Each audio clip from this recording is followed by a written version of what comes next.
polusi udara tuh udah jadi kayak teman atau tetangga sehari-hari. Jadi kewajaran. Jadi kalau kita nggak aware, kita nggak teredukasi dengan baik, takutnya juga nanti Indonesia emas atau Indonesia cemas gitu. Dan pemerintah urgensinya gimana? Ini masyarakat kita loh, generasi ke depan.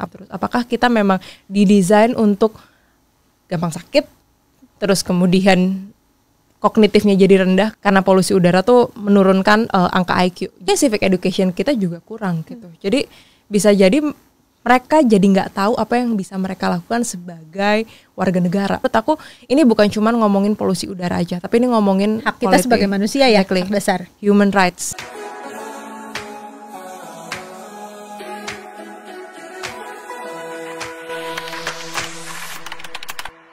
Kondisi udara di Jakarta akhir-akhir ini makin meresahkan ya. Sebenarnya udah lama sih meresahkan ya. Kita juga tahu kalau kualitas udara kita ini nggak baik-baik aja, kedepannya juga kita nggak ada yang tahu akan gimana. Sebenarnya ini salah siapa sih? Karena setiap hari kok kayaknya setiap orang saling menyalahkan aja kerjanya. Lalu apa yang bisa kita lakukan sebagai ya orang biasa yang bukan siapa-siapa ini, kalau kita tahu kualitas udara di Jakarta hari ini seperti apa, dan kalau kita tahu atau kalau kita ingin punya kualitas udara yang seperti apa selanjutnya untuk anak-anak kita. Salah siapa ini kita akan bahas lebih jauh hari ini bersama co-founder Bicara Udara, Novita Natalia. Novita, apa kabarnya? Baik. Enggak sih nggak baik, kayaknya sekarang makin panas terus polusi makin panas enak. Sih iya banget, iya, polusi iya. Tapi lu berasa gak sih ya yang namanya polusi udara tuh ya, gue kadang-kadang suka ngelihatnya ini tuh sesuatu yang naik turun. Iya. Di saat-saat tertentu semua orang heboh. Iya. Habis itu semua orang kayak lupa gitu. Betul.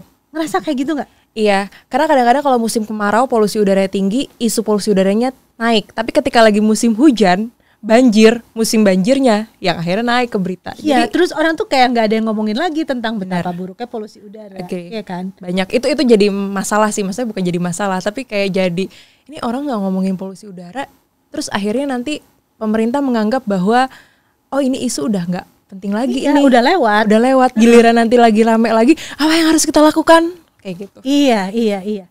Bicara udara sendiri sebenarnya arahnya kemana cita-citanya? Cita-citanya sebenarnya adalah ujung akhirnya adalah soal kebijakan publik.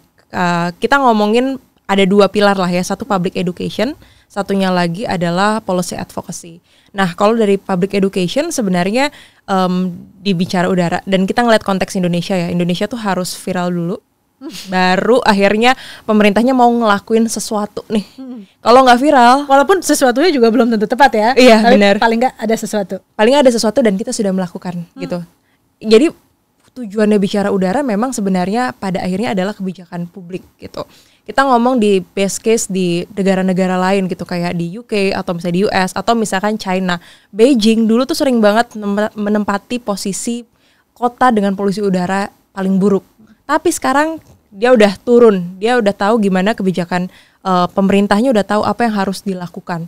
Step-stepnya sampai akhirnya mereka kualitas udaranya kayak sekarang bisa dihirup. Jadi kayak kelihatan bedanya gitu. Nah, untuk mencapai kebijakan itu, kita tuh butuh suara dari masyarakat. Karena kalau misalkan kita ngomongin di sistem demokrasi, karena ini politik ya, jadi aku ngomongin sistem demokrasi, biasanya kan memang harus ada pilar di mana masyarakatnya itu terdorong untuk melakukan suatu hal yang kritis lah ya, untuk menyampaikan pendapat dan lain-lain. Dan ini yang sebenarnya mau kita jaga. Ketika publik sudah teredukasi dengan baik apa yang harus dilakukan, mereka nge-pressure, ngasih tekanan ke pemerintah, maka pemerintah akan sadar bahwa itu adalah salah satu demand yang dibutuhkan oleh masyarakat. Nah, jadi akhirnya kita jalan dengan itu, dengan harapan bahwa sesuatu kebijakan yang tepat berdasarkan data, berdasarkan riset yang tepat, itu akan membuat suatu program atau kebijakan yang bagus untuk mengatasi masalah polusi udara, terutama di kota-kota besar ya. Jangan sampai kayak kota-kota di luar kota-kota besar, akhirnya polusi udaranya jadi semakin banyak juga gitu. Jadi hal-hal itu udah bisa tertangani gitu sih. Jadi edukasi buat publik sama edukasi buat para pembuat kebijakan. Betul. Kan sebenarnya. Benar. Tapi kalau kita bicara edukasi buat publik ya, menurut Novita apa sih yang orang tuh belum banyak tahu, belum banyak aware atau kayak belum ngeh gitu tentang polusi udara? Mungkin karena kalau misalkan kita ngomongin di urban city atau di Jabodetabek ya, polusi udara tuh udah jadi kayak teman atau tetangga Iya. sehari-hari. Iya, sebuah Jadi kewajaran. jadi suatu kewajaran. Padahal ketika mereka sudah teredukasi dengan baik, mereka tahu ternyata polusi udara itu nyebabin masalah pernafasan.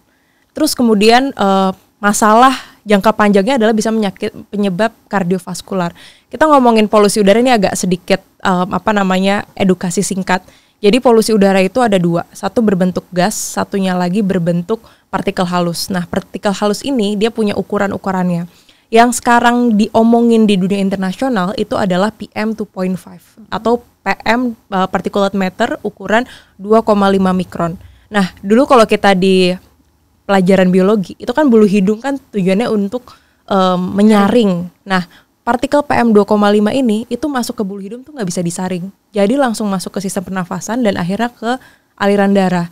Nah, kalau ini menumpuk terus-menerus, ini juga bisa menjadi faktor resiko dari penyakit kardiovaskular, jantung, darah tinggi, dan lain-lain. Jadi, itu yang seharusnya diedukasi oleh masyarakat, dan masyarakat harus menerima itu, bahwa polusi udara itu bukan teman. Polusi udara itu adalah racun yang mematikan, yang kita sebenarnya nggak sadar efek jangka panjangnya tuh kayak gimana. Kalau publik udah teredukasi, mereka tahu dampak kesehatan dan lain-lain, mereka seharusnya lebih aware. Apalagi kalau kita nih ngomongin kesehatan, kita ngomongin sebagai perempuan, misalkan saya sebagai ibu dan co-founder saya seorang ibu, kita tentu mikirin anak kita jangan sampai sakit. Kalau anak kita sakit, semuanya jadi nggak produktif, anak jadi nggak produktif, kita jadi kerja pun juga nggak maksimal. Terus belum lagi biaya yang harus keluar. Jadi polusi udara ini akan mungkin akan berdampak sekali ke generasi-generasi selanjutnya gitu. Jadi kalau kita nggak aware, kita nggak teredukasi dengan baik, takutnya juga nanti Indonesia emas atau Indonesia cemas gitu kalau nggak di tackle dari sekarang dan harus dipersiapin gitu. Cuma bisa juga gini nggak sih? Aware sih aware ya. Ya. Semua orang tahu kalau polusi udara itu menyebabkan gangguan kesehatan baik sekarang maupun nanti. Gitu. Bahwa kalau ada polusi udara ya kita harus melakukan ABCD gitu. Tapi kadang-kadang kan realitanya adalah ya terus mau gimana? Polusi udara hari ini merah. Tapi anak gue kan tetap perlu berangkat sekolah. Ya kan? Gue tetap harus ke kantor. Kantor gue jauh 1,5 jam dari sini. Terus gue bisa apa? Pakai masker ya? Bisa sih pakai masker. Tapi udah kan sebatas itu gitu. Bisa apa lagi sih sebenarnya? Saya percaya sih soal masalah ini tuh adalah hal yang sistemik sebenarnya. Dari kebijakan di pemerintahnya gitu. Jadi ketika data tuh udah ada, polusi udaranya udah tahu nih tingkat levelnya berapa, pemerintah tuh udah bisa ngambil tindakan. Let's say kita ngambil contoh di Thailand. Di Thailand biasanya Januari Februari polusi udara mereka tuh tinggi. Yang dilakukan sama pemerintah di sana adalah satu untuk anak-anak sekolah mereka belajar dari rumah gitu. Karena kalau misalnya kita ngelihat konteks di Indonesia ya, anak-anak sekolah sekarang misalkan di beberapa sekolah negeri itu kan nggak pakai AC. Terus kemudian polusi udaranya masuk ke dalam ruangan. Akhirnya mereka jadi tidak konsen belajar, terus kondisinya panas, nggak maksimal. Jadi berani nggak kita untuk melakukan belajar dari rumah gitu. Atau misalkan untuk kita yang sedang bekerja gitu. Menurut saya work from home itu sesuatu hal yang sebenarnya oke kok untuk diterapkan dalam suatu kebijakan gitu. Ketika polusi udaranya misalkan lagi tinggi. Satu, kita ngomongin polusi udara, pasti kan kita ngomongin transportasi juga, kemacetan juga akan berkurang. Karena kan ngomongin polusi udara akan ngomongin transboundary ya. Jadi banyakan tuh orang-orang di Jakarta yang kerja di Jakarta, itu kan rumahnya di pinggiran kota gitu. Apakah itu tepat gitu kalau misalkan kita selalu berangkat ke kantor? Mungkin WFH bisa jadi salah satu alternatif lah ya untuk dilakukan dari sisi pengurangan polusi udara dari sisi transportasi. Tapi balik lagi, polusi udara itu nggak cuma dari transportasi, bukan masyarakatnya aja, tapi pemerintah juga harus tegas dari sisi industri, sektor industri, kemudian PLTU. Jadi beyond dari situ. Jadi nggak cuma ngomongin apa yang harus dilakukan oleh masyarakat, atau masyarakat harus gunain transportasi publik. Oke, kita mau menggunakan transportasi publik, tapi yang rumahnya di Bekasi gimana? Mereka kan punya opsi, ada LRT dan lain-lain, tapi apakah bisa tercover semuanya? Jadi memang kita bisa ngelihat dari situ, dan untuk menekel memang harus disesuaikan dengan sumbernya, bergerak atau tidak bergerak, dan apa yang harus dilakukan sih sama government gitu. Sejauh ini kan bicara udara cukup intens ya komunikasi sama para pembuat kebijakan di berbagai institusi lah gitu. Ya. Apa sih yang ditangkap sejauh ini? Ini menarik karena yang paling sulit adalah lempar-lemparan tanggung jawab. Oh iya. Gitu. Jadi misalkan kita kan ngelihat dari sisi hilir public health-nya. Kita udah coba ke Kementerian Kesehatan terbuka, akhirnya ada Komite Penyakit Respirasi dan Dampak Polusi Udara. Itu tadinya di Kemenkes itu mereka tuh nggak fokus terhadap outdoor air pollution. Tapi semenjak teredukasi dengan polusi udara, outdoor dan lain-lain, akhirnya mereka di roadmap-nya tuh masuk ke outdoor air pollution ke roadmap-nya mereka. Nah, ketika kita ngomongin ini public health, polusi udara berhubungan dengan public health. Standar kualitas udara kan dikeluarkan oleh WHO, di mana itu health. Nah, pas kita mau maju ke Kementerian Lingkungan Hidup, ya kita udah punya standar sendiri. Kita nggak bisa ke situ aja. Jadi kayak ada lempar-lemparan tanggung jawab. Oh, ini punyanya Kementerian Lingkungan Hidup, ini punyanya Kementerian Kesehatan. Terus belum lagi ngomongin sumber-sumber polutan di bawahnya BUMN, misalkan dari Kementerian BUMN, terus belum lagi ESDM. Ini tuh kayak jadi satu-satu yang lempar-lemparan gitu loh. Kita kan maunya kayak oke, si Kementerian Kesehatan bisa tackle di mana, Kementerian Lingkungan Hidup di mana, ESDM di mana, kolaborasi, integrasi dan lain-lain. Belum lagi masalah desentralisasi pemerintah Pemprov DKI-nya. Jadi problem yang kita alamin adalah mereka tuh punya cara masing-masing untuk melakukan polusi udara, tapi akhirnya nggak efektif karena mereka nggak kolaborasi gitu loh. Mereka ada sense ego sektoral yang menganggap bahwa mereka tuh berkompetisi atau misalnya mereka mau terlihat paling oke atau apa gitu. Jadi mereka nggak maksimal di situ. Padahal ketika kolaborasi bareng-bareng based on dari data standar yang sudah ditetapkan, jadi tinggal bagi tugas gitu. Itu kan kondisi itu ideal ya. Itu kondisi ideal gitu loh. Jadi sekarang mana nih yang mau duluan gitu loh. Oke, Kementerian Kesehatan udah. Selanjutnya Kementerian Lingkungan Hidup gimana? Karena kan Kementerian Lingkungan Hidup yang punya data kualitas udara paling banyak. BMKG juga punya. Bahkan waktu itu kita sempat komunikasi sama BMKG. BMKG mau minta datanya Kementerian Lingkungan Hidup, itu sulit. Gitu. Untuk data kualitas udaranya. Terus yang menarik, ingat 2023 kemarin isu polusi udara ramai banget. Karena bicara udara udah sempat connect dengan Kementerian Kesehatan, akhirnya kita bantu untuk feeding data dan nyiapin presentasinya Pak Menkes ke Pak Presiden gitu, untuk ratasnya. Terus kita mau minta data dari Kementerian Lingkungan Hidup. Nggak bisa? Dikasih, tapi cuman satu stasiun pemantau kualitas udara, dan itu di jam 3. Dan sedangkan polusi udara itu berubah setiap jamnya. Biasanya kalau kita ngomongin konteks polusi udara datanya gitu, pagi itu biasanya kualitas udara paling jelek. Terus sore itu biasanya lebih baik karena ada faktor angin. Itu aja dari Kementerian Kesehatan ke Kementerian Lingkungan Hidup aja mereka dapat datanya tuh gak bisa. Cuma dapat 1 stasiun. Padahal mereka punya 5 atau 7 stasiun pemantau kualitas udara. Dari situ kayak ini kan harusnya bisa kerjasama gitu. Itu aja datanya juga pasti beda-beda kan. Kalaupun dapat lengkap gitu katakanlah dari Kementerian Lingkungan Hidup. Belum tentu di-maintain dengan baik gitu.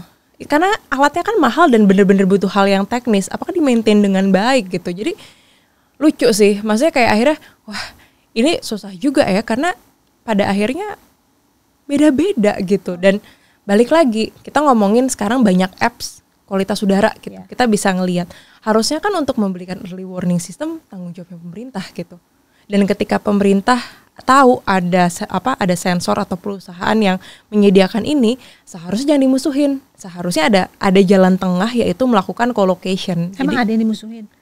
Kan ada yang defensif jadi sebenarnya waktu itu. Jadi ada yang jangan percaya sama datanya si apps A. Betul. Jangan percaya sama datanya si apps B. Kami punya data sendiri, menurut data kami baik-baik saja gitu. Exactly. Kan? Padahal jalan tengahnya adalah dilakukan co-location. Yeah. Jadi kayak semacam integrasi antara sensor si A dengan sensor punya pemerintah, terus dilihat margin errornya tuh berapa. Nah, dari situ kan bisa kelihatan, dan itu sebenarnya bisa dilakukan. Tapi kan justru seharusnya jangan kita punya data sendiri, enggak, tapi kayak ayo sini private, kalau misalkan memang mau memberikan informasi dan pencerahan ke publik, lakukan co-location alatnya kalian sama alatnya kami. Terus habis itu terbuka sama publik. Gimana? Harusnya kayak gitu dong. Jadi kita tuh jadi ngerasa oh iya, nggak bingung mana yang benar mana yang salah gitu loh. Cuman gini, untuk bisa mencapai si ideal tadi itu ya yang kita bahas dari tadi, itu kan harus ada kayak sense of urgency yang sama nggak sih? Menurut lo dari interaksi lo selama ini dengan para bapak-bapak dan ibu-ibu pembuat kebijakan, mereka tuh kayak ya mungkin aware lah ya, tapi sense of urgency itu sama nggak? Enggak. Oh gitu. Jadi aku ngeliat kayak di sisi lain sebenarnya kayak bisnis ya, kayak sebenarnya orang yang ngomongin polusi udara itu masih kecil sebenarnya. Nah kan?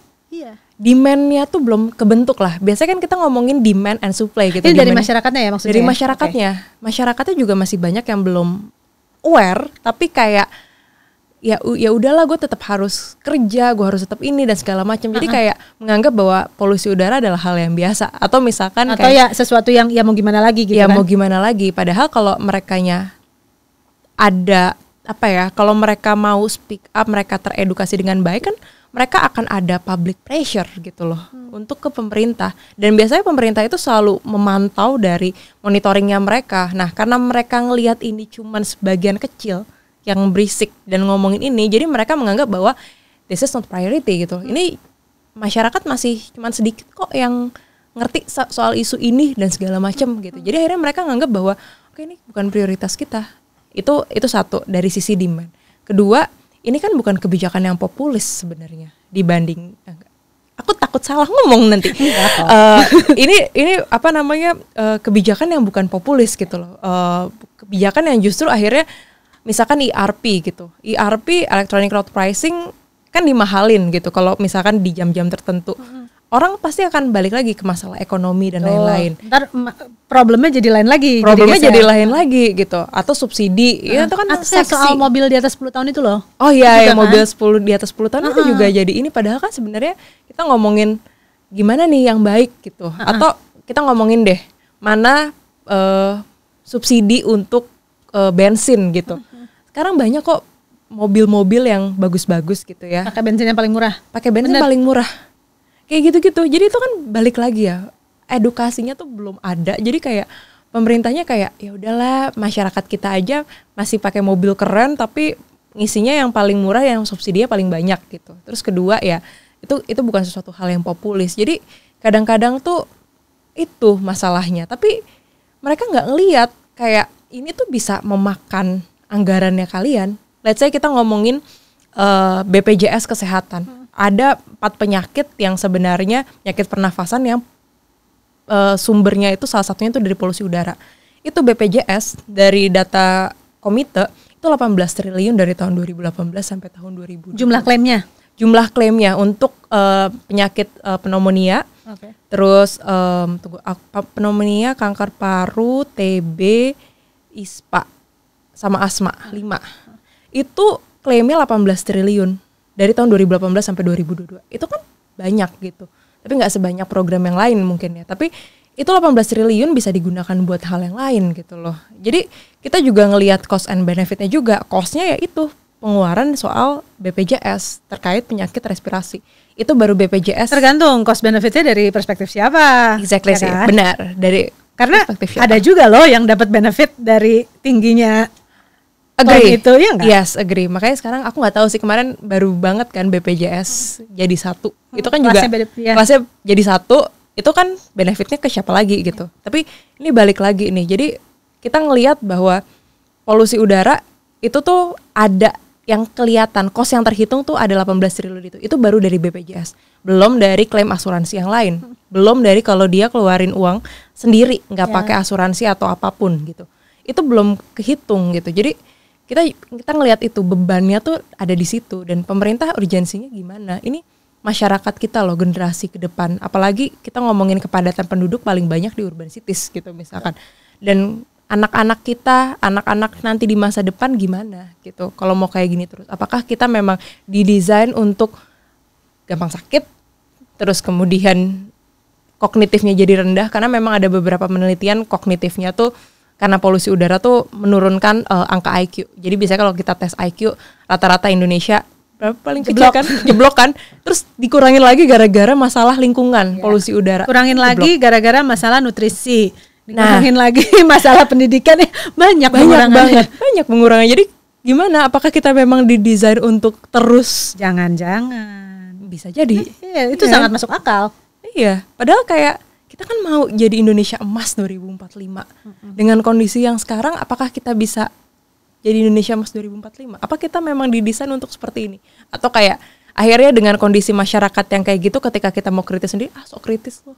Sering gak sih kayak gitu? Sering banget. Iya kan? Atau bisa juga gini, kayak gue pengen tahu deh, lo to what extent bicara udara ini berencana untuk berjuang? Karena kadang-kadang ya, yang terjadi tuh banyak kayak gini, oke, kita punya satu common cause nih ya, terus kita mau berjuang bareng-bareng melakukan ABCD, dan ketika kemudian menemui tantangan, hambatan, roadblocks, penolakan dan lain sebagainya, atau tidak cukupnya biaya, karena untuk memobilisasi suara publik itu duit loh, iya kan? Dan pada akhirnya at some point, ya udahlah gitu. Gimana caranya supaya lo bisa terus berjuang tuh, apa plan lo? Ini pertanyaan yang sebenarnya kayak meramal masa depan sebenarnya, ya kan? Cuman aku percaya sih ketika ngomongin polusi udara itu pasti akan berhubungan dengan isu-isu lainnya.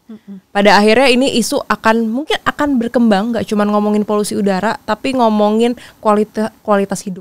Betul.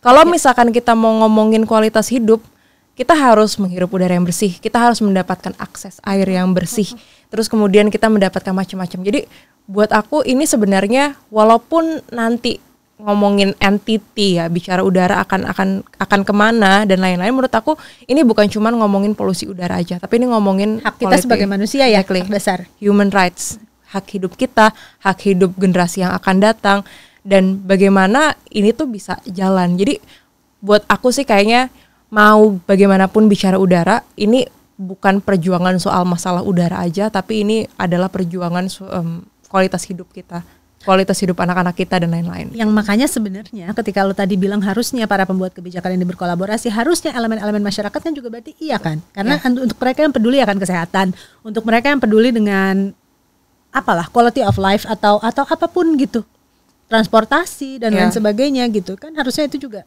bisa memperkuat, ya nggak sih? Betul, karena kita ngomongin pilar demokrasi salah satunya ya adalah di masyarakat gitu, civil society itu juga harus menjadi suatu hal yang penting. Dan masyarakat, atau kalaupun nggak masyarakat secara umum, orang-orang di level sipil, di sipil lah ya, itu dilibatkan juga dalam proses pembuatan kebijakan. Mungkin dalam misalkan undang-undang gitu. Bukannya sekarang dilibatin, tapi kan nggak terinformasi dengan baik. Mungkin civic education kita juga kurang gitu. Jadi bisa jadi mereka jadi nggak tahu apa yang bisa mereka lakukan sebagai warga negara gitu. Jadi hal-hal itu sebenarnya memang panjang sih. PPKN kita memang sejauh ini PPKN tuh masih ada nggak ya? Nggak tahu.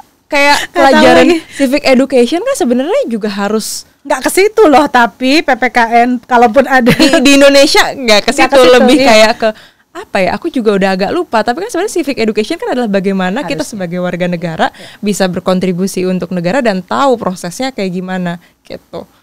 Apa yang bisa kita pelajari dari negara lain? Tadi lo nyebut Cina, contohnya juga Thailand gitu. Yang dilakukan Cina ini apa sebetulnya? Oke, jadi China itu punya beberapa proses. Jadi mereka tuh mengumpulkan data polusi udara. Jadi data-data yang ada itu mereka kumpulkan baik dari stasiun pemantau kualitas udara yang besar, yang canggih lah. Terus ada yang lebih murah namanya loco sensor. Nah, datanya itu dilakukan co-location. Nah, datanya udah ada, mereka bawa ke lab. Mereka cari tahu sumber-sumber polusi udaranya itu dari mana-mana aja. Ini datanya nih berarti satu sumber atau berbagai sumber pemerintah, swasta dan lain sebagainya? Berbagai sumber. Semuanya tuh berkontribusi dan ada yang namanya data integration. Jadi nggak sendiri-sendiri. Co-location, data integration itu jadi satu, diambil sampelnya, kemudian dari sampelnya itu dikeluarkanlah penelitian, ini sumbernya dari transportasi. Transportasi apa yang bisa dilakukan? Satu, euronya, standar bensinnya itu seperti apa, itu dilakuin. Terus kemudian busnya, apakah busnya harus pindah ke elektrik atau misalkan tetap bisa pakai bus yang kalau di China sebenarnya udah pindah ke bus listrik semua ya. Itu. Terus kemudian dari sisi industrinya Beijing kan dulu banyak dikepung sama PLTU, akhirnya PLTU-nya tuh dipindahkan gitu. Terus kemudian industri semen, itu apa yang harus dilakukan? Inovasi apa yang harus dilakukan si industri itu untuk mengurangi polusi udara? Mereka punya standar, ketika polusi udaranya situ udah melebihi batas standar, maka akan ada punishment atau misalkan denda gitu yang bisa dilakukan, carbon tax dan lain-lain. Jadi itu yang dilakukan oleh pemerintah Cina. Dan sebelum masuk ke sana, ini kan datanya dulu. Jangan sampai kita ngebuat kebijakan asal ngebuat kebijakan tanpa berbasiskan data. Atau cuma buat placebo effect ya? Iya, kayak pemerintah kayak kita udah ngelakuin ini kok dan segala macam. Kan nggak cukup, harus dari science based dong, harus dari data. Sedangkan kita aja sekarang masih kekurangan data, sudah kekurangan data yang ada tidak terintegrasi pula. Jadi bingung kan gitu. Jadi kurang lebih itu yang dilakukan sama China. Jadi memang data, forecasting dan lain-lain, terus udah masuk ke tahap kebijakannya, terus mereka punya undang-undangnya sendiri untuk Clean Air Act gitu. Jadi itu yang dilakukan. Nah sekarang Thailand lagi di proses itu. Jadi sekarang Thailand itu kemarin ada risetnya, di Indonesia itu kebutuhan sensor data kualitas udara itu sekitar 1975. Tapi kita baru punya 56. Oh, itu contoh satu. Compare sama Thailand itu kebutuhan sensornya itu ada 1375 dan mereka tuh udah 1000-an. Sekarang Thailand, oke, kita ngomongin dari Thailand. Kalau di Thailand itu tuh mereka kebutuhan sensornya tuh 1375. Sekarang mereka udah memenuhi itu semua.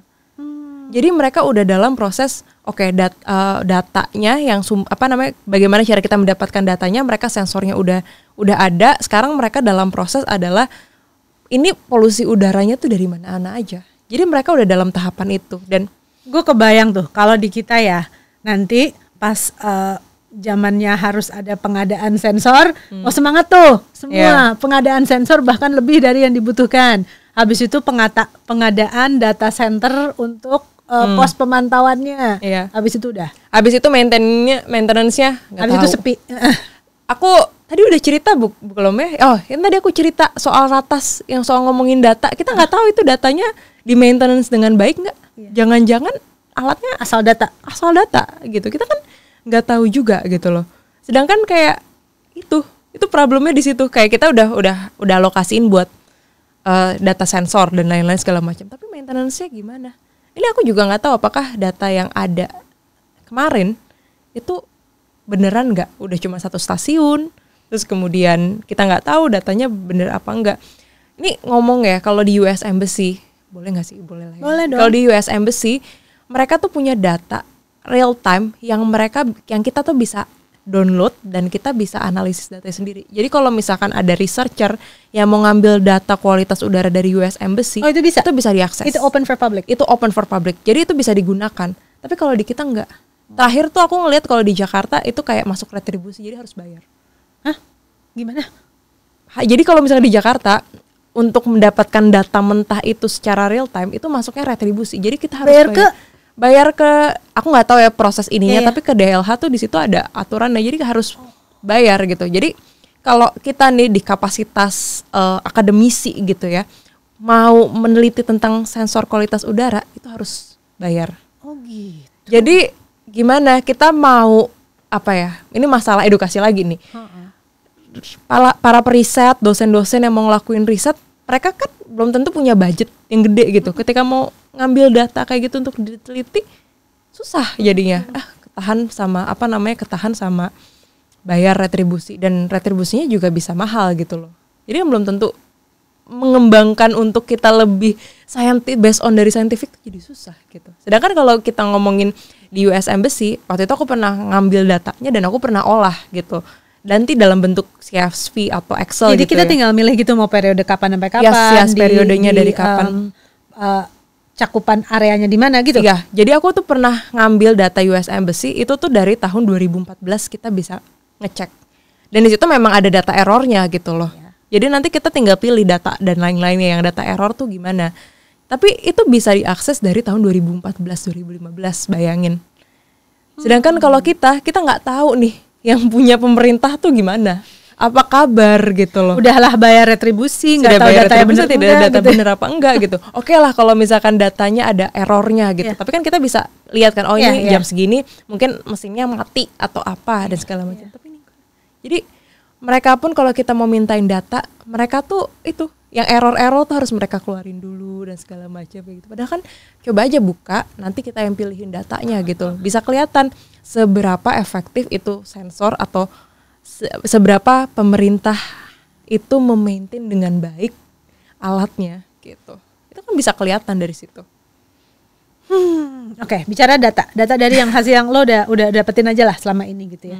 Apa yang lo dapatkan atau apa yang lo lihat? Karena misalnya gini, kalau polusi udara karena macet dari dulu macet. Iya. Polusi udara karena PLTU dari dulu PLTU udah ada. Kenapa kemudian trennya jadi naik gini? Apa faktornya?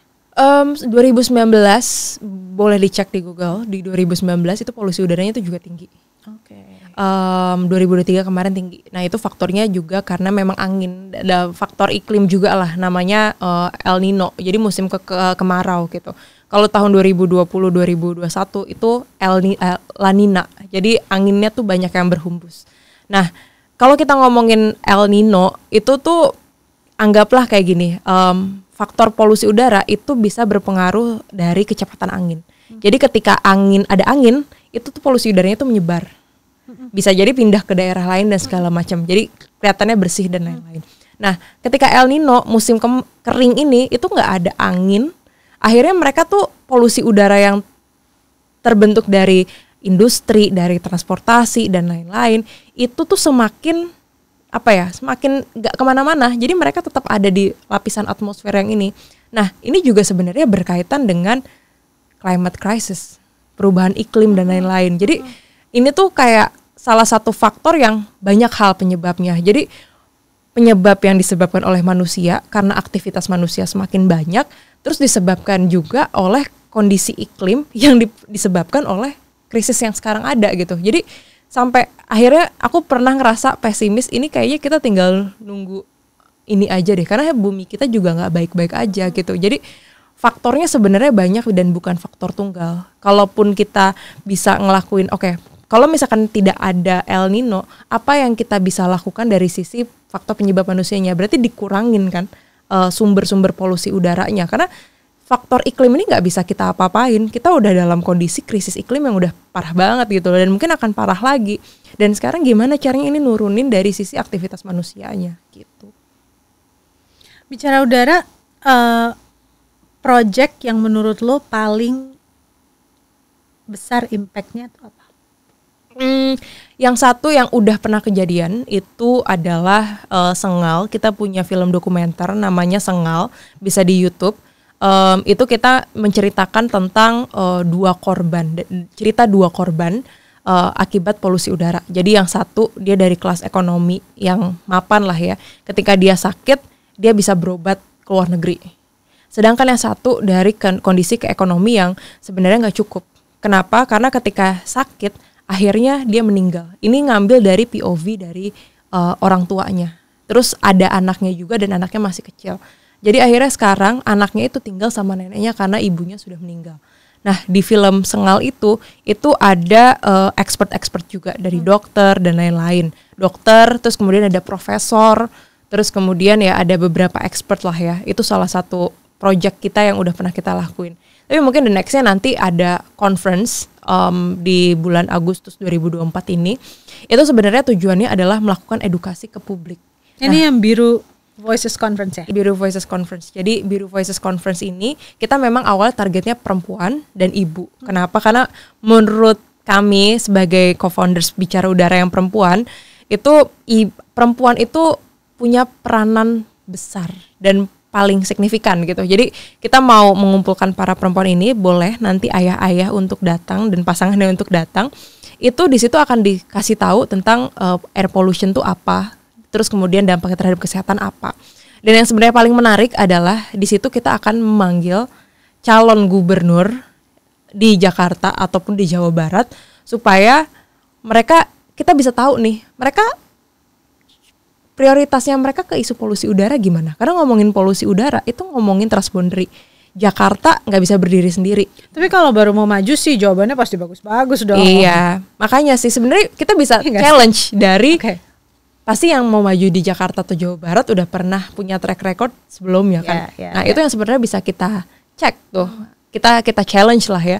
Tapi di sini menarik karena mana sih yang sebenarnya jawabannya paling komprehensif dan apa yang sudah sampai mana mereka tahu tentang isu ini. Komprehensif dan realistis. Ya, komprehensif dan realistis. Apa yang bisa mereka lakukan? Contoh nih ya, ngomongin pelaporan. Sebenarnya dari dulu kita udah ada pelaporan. Ada dulu di zaman gubernur tertentu gitu ya.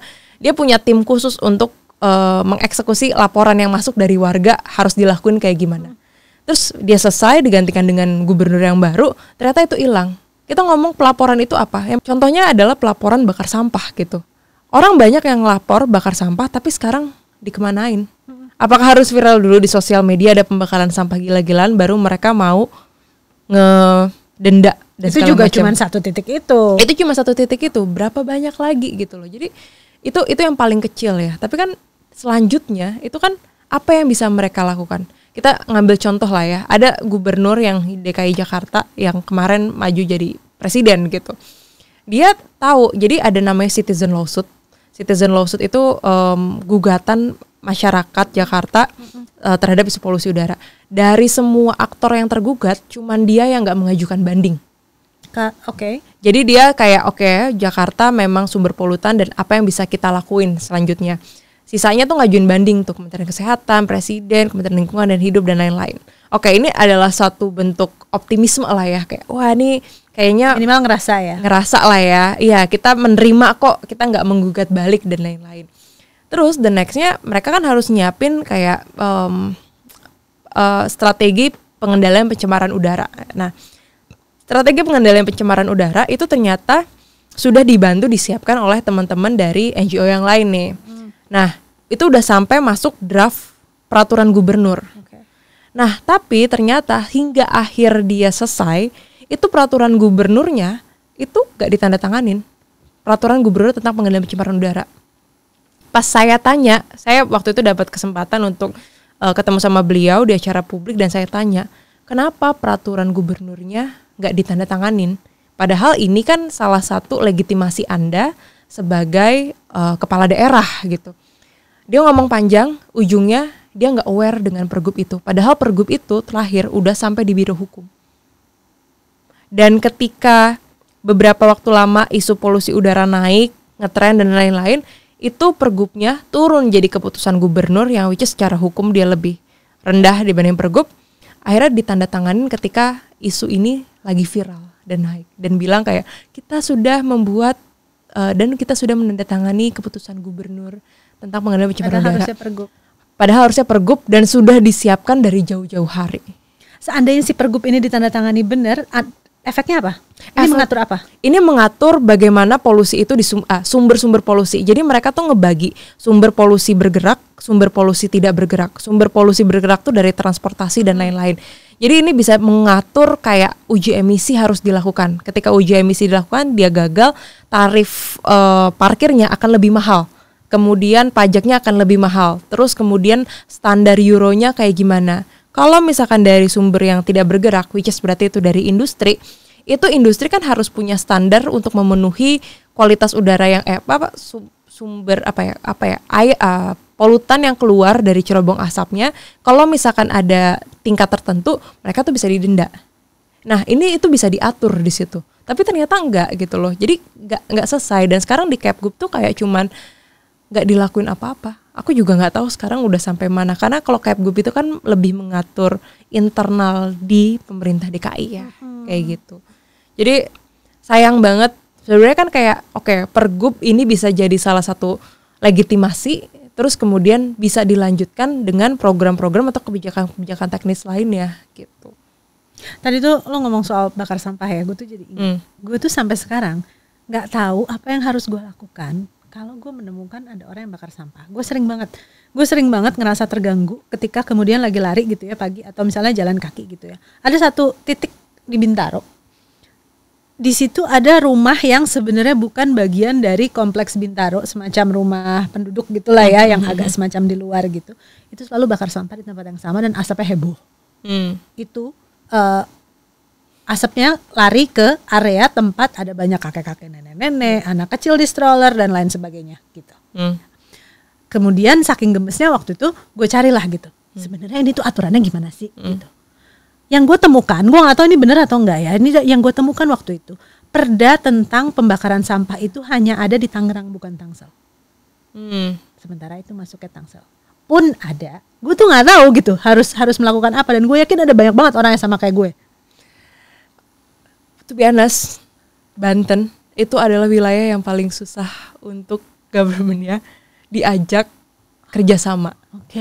Padahal Tangsel, Tangerang, BSD, Serpong, itu pemukiman warga dan kawasan elit. Betul. Tapi itu nggak sejalan dengan birokrasi yang ada di sana. Jadi kalau kita ngomongin kayak gitu-gitu tuh ada tuh. Kita coba nih buat ngumpulin pemerintah daerah dari Jawa Barat, dari Jakarta, dari Banten. Banten nggak pernah datang. Jadi aku rasa sebenarnya kenapa itu sulit di situ. Walaupun di Jakarta juga masih sulit ya. Cuman di Jakarta kalau birokrasinya tegas, dia tuh bisa didenda 500.000. Itu tapi bener ya, kalau di Jakarta tuh ada perdanya? Di Jakarta tuh ada. Perdanya tuh ada. Dan itu sebenarnya juga mengakar ke undang-undang. Nah, cuman di mana namanya di Banten ini memang sebenarnya kalaupun ada, belum tentu pemerintahnya mau ngelakuin. Karena mereka belum ada urgensi di situ gitu. Jadi aku rasa sih sebenarnya memang masalah yang sering terjadi di Banten ya. Karena waktu itu sempat tuh nggak tahu ya, pernah lihat nggak viral kayak ada orang di komplek perumahan yang elit tapi di luarnya ada pembakaran sampah tapi gede-gedean. Akhirnya kena ke perumahan itu viral. Terus? Yang didatengin bukan orang yang ngebakar sampah tapi orang yang bikin video itu sampai viral. Ya karena peluang nyari duitnya di situ. Iya, karena kayak ketahuan dong dia ngelakuin apa gitu loh. Jadi ya gimana? Akhirnya susah juga. Nah, ini sebenarnya kayak bagaimana kita melakukan edukasi ke para pembuat kebijakan dan birokrasi. Jangan sampai ini kan kasihan gitu pembakaran sampah. Berarti kan satu sistem waste management yang mereka tidak bagus. Makanya akhirnya melakukan pembakaran sampah. Jauh banget waste management sih.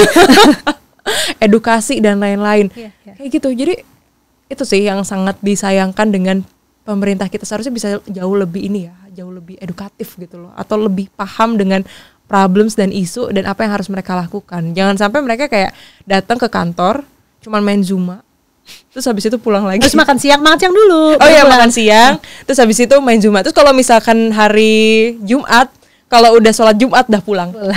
Jangan sampai kayak gitu, kan kasihan, pajaknya dari kita juga gitu. Thank you banget Novita, sukses buat semua proyek-proyeknya buat Bicara Udara. Lancar. Semoga makin banyak orang yang tercerahkan ya. Thank you ya Novita. Thank you.